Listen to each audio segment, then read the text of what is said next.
Rumah Belajar. Perkenalkan, nama saya Fitria Wahyuningsih, guru SD Negeri Cukang Gali 2, Kecamatan Curug, Kabupaten Tangerang, Provinsi Banten.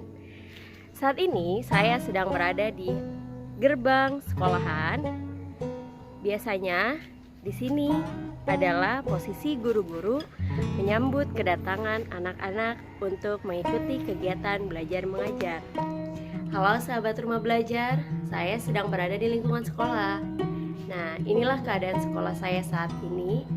Biasanya proses kegiatan belajar mengajar dilakukan di sekolah, tapi sudah beberapa bulan ini kegiatan belajar mengajar dipindahkan ke rumah masing-masing. Banyak hal yang baru bagi saya dan bagi anak-anak semuanya yang biasanya kegiatan belajar mengajar di sekolah kini dipindahkan ke rumah masing-masing.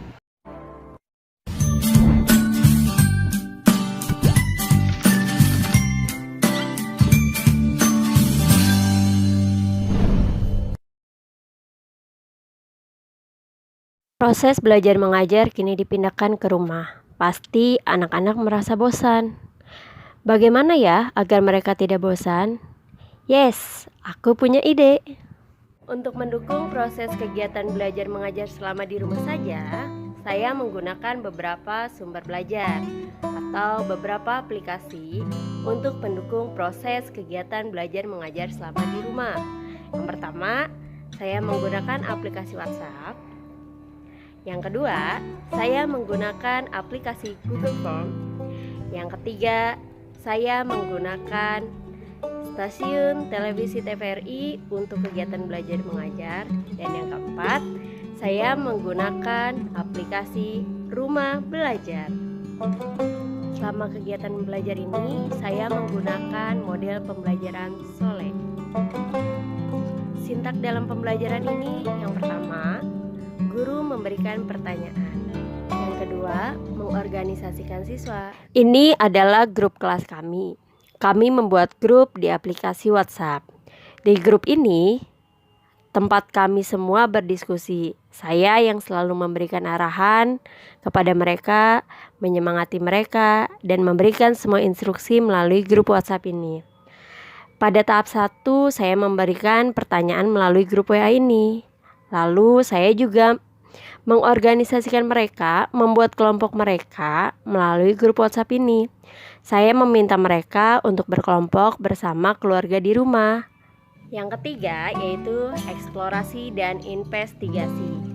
Pada tahap ini saya meminta anak-anak untuk melakukan investigasi dengan cara bertanya dengan keluarga terdekat ataupun bisa melihat sumber-sumber melalui media elektronik maupun media lainnya yang berhubungan dengan pertanyaan pada tahap pertama. Ini adalah salah satu contoh dari media elektronik yaitu YouTube tentang berhubungan dengan masa pandemi ini. Kita saksikan videonya. Kalian semua pasti sudah mendengar tentang coronavirus, virus yang telah melanda Tiongkok hingga dunia hanya dalam 1 bulan saja. Wuhan coronavirus yang dinamakan WHO sebagai 2019 novel coronavirus adalah jenis virus corona yang baru saja ditemukan dan dapat menginfeksi manusia karena kecepatannya dalam berkembang biak, walaupun pada umumnya hanya menginfeksi binatang. Yang keempat yaitu monitoring, di mana siswa dan keluarganya melakukan komunikasi untuk menghubungkan apa yang telah mereka dapat pada tahap sebelumnya dengan pertanyaan yang telah diberikan pada tahap pertama. Tahap yang kelima yaitu presentasi. Di sini anak-anak melakukan presentasinya dengan cara menuangkan apa yang telah mereka dapatkan dengan media tulis, yaitu dengan menggambarkannya. Nah, seperti ini hasil karya mereka. Ini adalah hasil-hasil karya mereka selama di rumah saja. Inilah hasil mereka dari kegiatan sebelumnya. Mereka menggambarkan apa yang telah mereka amati selama di rumah saja. Mereka menggambarkan tentang virus corona dan bagaimana pencegahannya. Saya mengenalkan aplikasi Rumah Belajar yang dapat mereka download di Play Store maupun di belajar.kemdikbud.go.id. Banyak fitur-fitur yang mendukung proses kegiatan belajar mengajar. Banyak yang kita lakukan di sini. dari sumber belajar, lab maya, bank soal, dan sebagainya. Ini adalah salah satu saya meminta anak-anak untuk memilih materi, lalu memilih jenjang tingkat sekolahnya, jenjang kelas, dan di sana kita bisa melihat videonya secara seksama dan menarik.